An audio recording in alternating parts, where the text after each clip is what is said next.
Alors, chers amis, il y a un mot qu'on entend souvent dans les médias, suite à des événements pas toujours très heureux qui se passent dans notre société, le mot de discrimination. Il y a toutes sortes de gens, de types de gens qui se sentent discriminés, oui, c'est très à la mode. Je me sens discriminé parce que mon voisin a telle chose, moi je ne l'ai pas.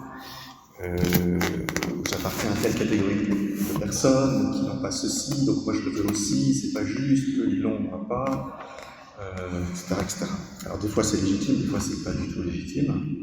En tout cas, notre société, quelque part, n'accepte pas, c'est peut-être très français depuis la Révolution, mais l'abolition des privilèges, c'est pas que français, on n'accepte pas qu'il y ait de la différence.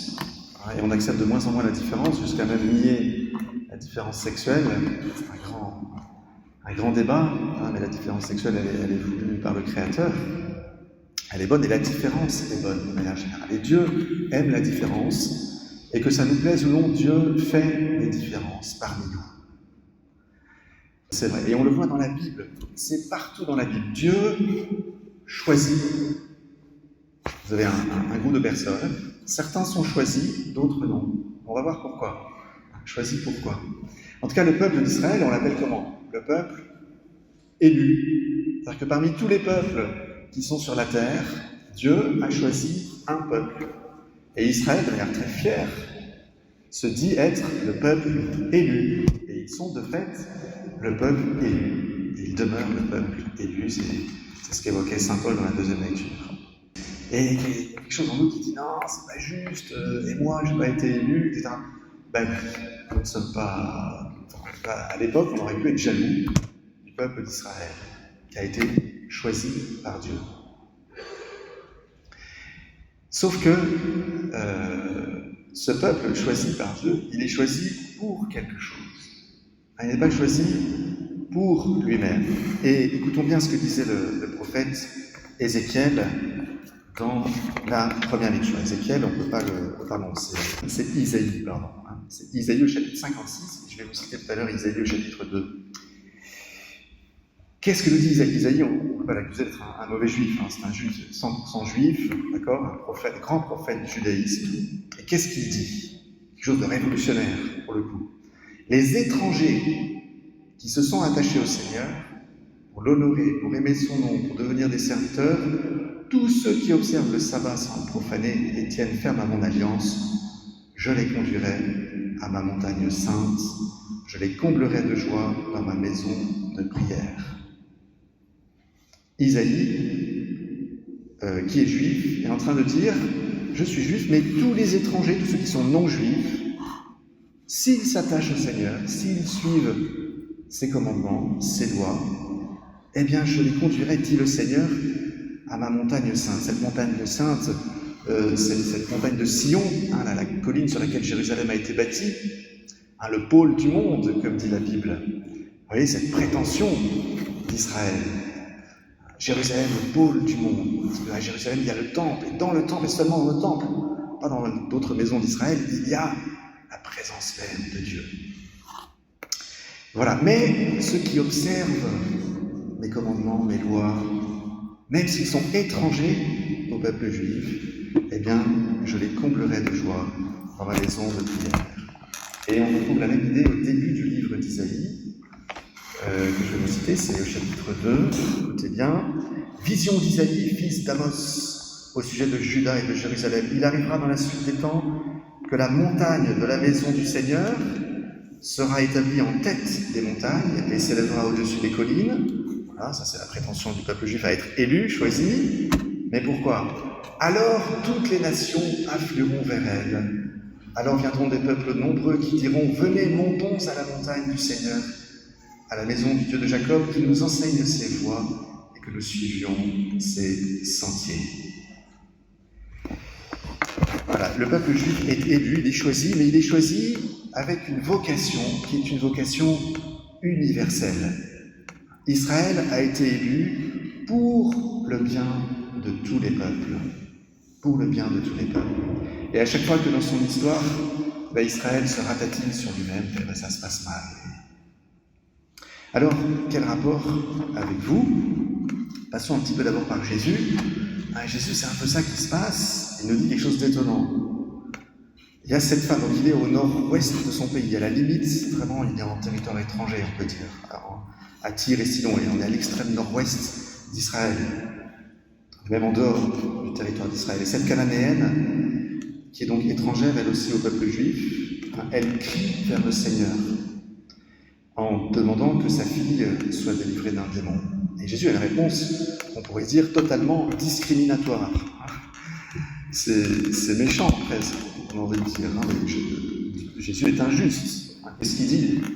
Pas de chance, t'es cananéenne, comme on dit en blaguant, pas de bras, pas de chocolat. Pas de chance.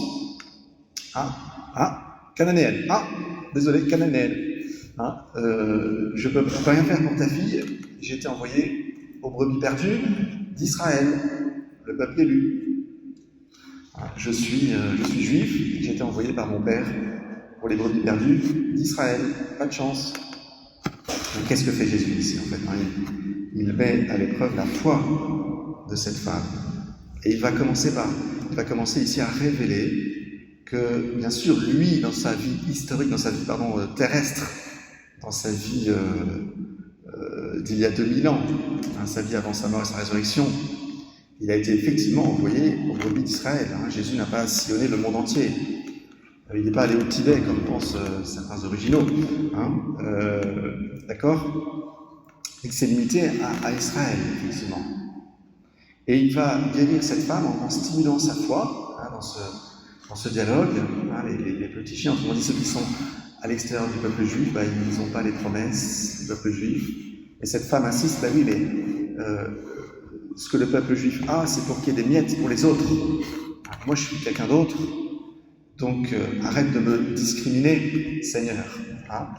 Vos miettes sont aussi pour moi, pour nous, donc guéris ma fille, malgré tout. Et donc Jésus est comme saisi, il admire la foi de cette femme qui espère malgré tout recevoir des grâces du Seigneur, et le Seigneur guérit cette femme. Et il y a là comme l'annonce de ce qui se passera après, quand les choses seront bien préparées, bien prêtes, quand les apôtres seront prêts. Qu'est-ce que va leur dire Jésus cette fois, après sa résurrection, juste avant l'ascension?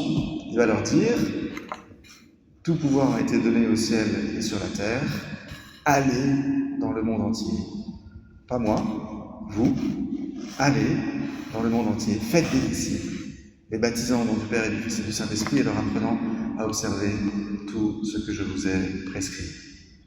Donc le Seigneur nous envoie, nous, dans le monde entier. Lui, il a fait le travail entre guillemets pour Israël. Il est mort, il est ressuscité, il a envoyé l'Esprit Saint à la Pentecôte, et il nous dit: allez, maintenant vous avez tout ce qu'il faut, allez-y, vous. C'est votre vocation. Alors c'est très concret tout ça, parce que quand vous pensez à votre baptême, je ne sais pas dans quelles circonstances vous avez été baptisé. Moi j'ai été baptisé tout petit, j'ai rien choisi. J'étais bébé comme la majorité d'entre vous. Puis il y a ceux parmi nous qui ont été baptisés adultes, adolescents.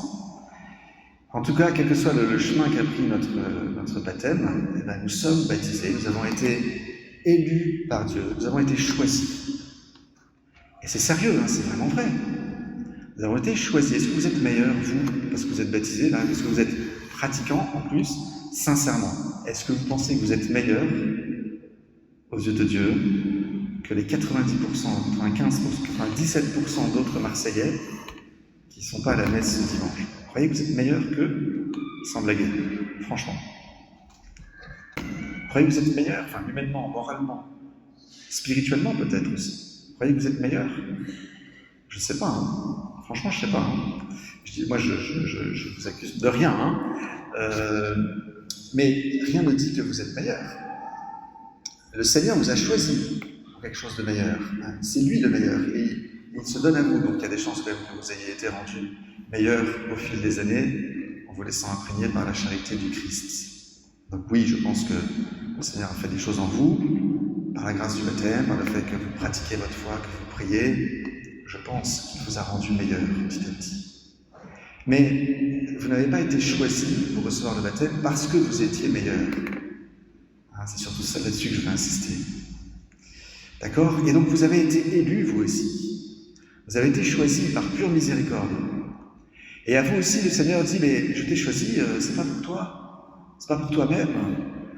C'est parce que je t'aime, mais parce que dans ce choix que je fais, je t'ai choisi toi et pas quelqu'un d'autre. La preuve, tu es là et les autres non. Je t'ai choisi toi pour que les autres aient accès à ma grâce, eux aussi. Et d'ailleurs, le Seigneur, sauf cas extraordinaire, comme un Paul Claudel qui rentre dans une église et boum, la foi lui tombe dessus. On a un Ratisbonne, conversion extraordinaire. Aussi, donc cet homme qui est rentré dans une église à Rome, au XIXe siècle, et qui tout d'un coup a une apparition de la Sainte Vierge, et d'un instant, d'un seul, il a tout le dogme catholique dans la tête. Et il sort de là, il connaît tout sur la théologie catholique. C'est une histoire extraordinaire. Je vous invite à lire ce témoignage extraordinaire. Mais c'est rarissime, ce genre de choses. Le Seigneur, normalement, n'agit pas comme ça pour attirer les cœurs réduits. Il a choisi son Église, le corps du Christ sur la terre. Et alors, vous pouvez vous dire, bon, c'est très bien, c'est beau, c'est super, alléluia. Mais ça a des conséquences très pratiques sur votre vie. Ça veut dire que vous qui êtes baptisés, qui êtes confirmés en plus, si vous l'êtes, vous avez vraiment tout reçu pour être des témoins. Et ça veut dire que le Seigneur vous appelle vraiment à être des acteurs pour que d'autres que vous-même aient la foi. Et c'est extrêmement concret. Ça veut dire que peut-être que de temps en temps dans votre prière, vous devriez, je pense, faire un peu le tableau, la liste des personnes que vous connaissez autour de vous. Vous sommes dans votre famille, dans votre travail, dans vos loisirs, dans les lieux que vous fréquentez habituellement, dans votre voisinage. Et vous demandez sincèrement devant Dieu, est-ce qu'il y a parmi ces personnes quelqu'un que le Seigneur m'appelle à vraiment appeler à la foi catholique, appeler au baptême, appeler à la rencontre avec Dieu, appeler à venir avec vous à la messe le dimanche, pourquoi pas. Alors vous savez, le dimanche, c'est pas nos paroles qui touchent, c'est la liturgie elle-même. Avoir confiance en la liturgie elle-même, c'est le Seigneur qui passe dans sa liturgie, quel que soit le prêtre. Donc, vous voyez, alors c'est extrêmement concret. Parce que l'histoire du salut, depuis 2000 ans, se fait de personne à personne, sauf cas que Dieu, dans sa souveraine liberté, fait comme ça, hors du commun, comme un Paul Claudel ou un Ratisbonne. D'accord ? Donc voilà, laissons-nous bousculer par ce message. C'est pas autre chose que disait saint Paul aux païens, en disant, vous avez de la chance, le peuple d'Israël s'est fermé à la grâce du Christ, et ça a été pour que vous, les païens, vous soyez l'objet de la miséricorde de Dieu, pour que vous ayez accès à ce message du Christ. À nous qui avons été élus, nous sommes le peuple élu, nous avons été plongés dans la foi catholique, c'est une immense grâce. Nous n'avons pas mérité, personne parmi nous n'a mérité ça. Et c'est un appel du Seigneur à être transmetteur de sa grâce. Alors posons-nous la question, de quelle forme nous allons toucher notre voisinage dans l'année qui vient. Bien sûr, ça peut aussi passer, je pense, par aussi une autre question que vous pouvez poser, c'est comment je pourrais rendre service dans la paroisse. C'est le curé qui parle, bientôt la rentrée approche, et on vous propose une liste de services. Et notamment, on est encore à fond sur cette idée que le parcours alpha est un outil très précieux pour rejoindre des gens qui sont un peu loin de l'église. C'est le père Rémi et un couple parmi nous qui vont s'en occuper. Donc on va être à fond dans les premières semaines de l'année, de la rentrée, pour inviter autour de nous au parcours alpha, pour que le Seigneur comme ça touche les cœurs qui sont autour de nous. Nous avons été élus, c'est pas pour nous. Enfin, c'est aussi pour nous, c'est pas seulement pour nous. Vous êtes d'accord ? Ça va ?